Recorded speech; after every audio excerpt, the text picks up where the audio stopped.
Autre bilan moins réjouissant, la banane qui renaît 7 mois après le cyclone Maria. La production a été fortement déstabilisée grâce aux aides de la région sur le terrain et de l'État.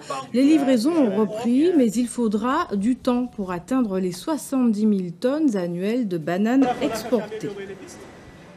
C'est une alternative à la grossesse en milieu hospitalier, les maisons de naissance. Il en existe 8 en France, dont une en Guadeloupe.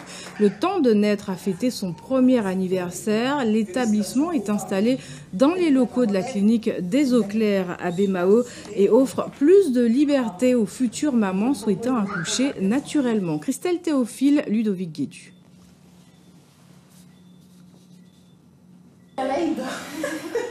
Dans quelques semaines, Laurence va faire connaissance avec son bébé. Pour cette deuxième grossesse, elle a choisi de l'accueillir à la maison de naissance. Un cocon qui lui rappelle sa maison pour vivre les choses de la façon la plus naturelle. Pour un premier, souvent c'est plus rassurant de se dire qu'on est à l'hôpital et que s'il y a un souci, il y a tout sur place. Et pour la deuxième, j'étais beaucoup plus confiante et je me disais que j'étais prête à accoucher naturellement, sans péridurale, tout en sachant que c'est quand même sécurisé puisque s'il y a un souci, je sais que la clinique est juste à côté.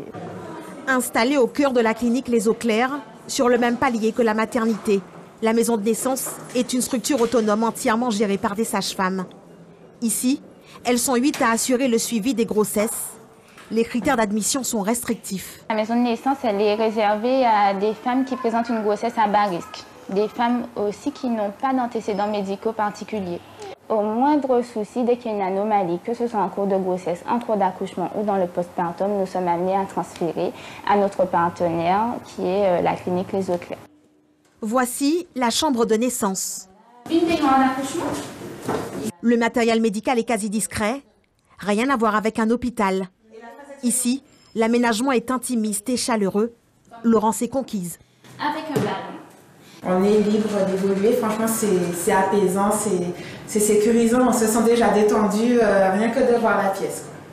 Un accouchement avec la surmédicalisation au moins, la méthode a fait ses preuves depuis son arrivée en Guadeloupe. Depuis l'an dernier, 47 enfants ont vu le jour dans cette maison de naissance. Parmi eux, Yulen, 3 mois. Charlotte et Benjamin, ses parents, sont encore sur leur petit nuage. J'ai accouché dans l'eau pour Yulen et c'était super. Et aussi le fait de, comme j'ai dit tout à l'heure, pour ma grande, de ne pas l'avoir laissée de côté. Parce que du coup, c'était important pour moi qu'elle soit là, avec moi, ce qui n'est pas forcément possible dans les structures médicalisées. D'être à maison de naissance où c'est vraiment moins médicalisé, ou du moins c'est beaucoup moins apparent, c'était rassurant et c'est vraiment dans l'accompagnement. Charlotte a eu l'accouchement de ses rêves. Son mari, un accompagnement complet. La famille a pu regagner son domicile quelques heures seulement après l'accouchement. Des parents conquis, mais un dispositif toujours en rodage. Les maisons de naissance sont en phase d'expérimentation jusqu'en 2020.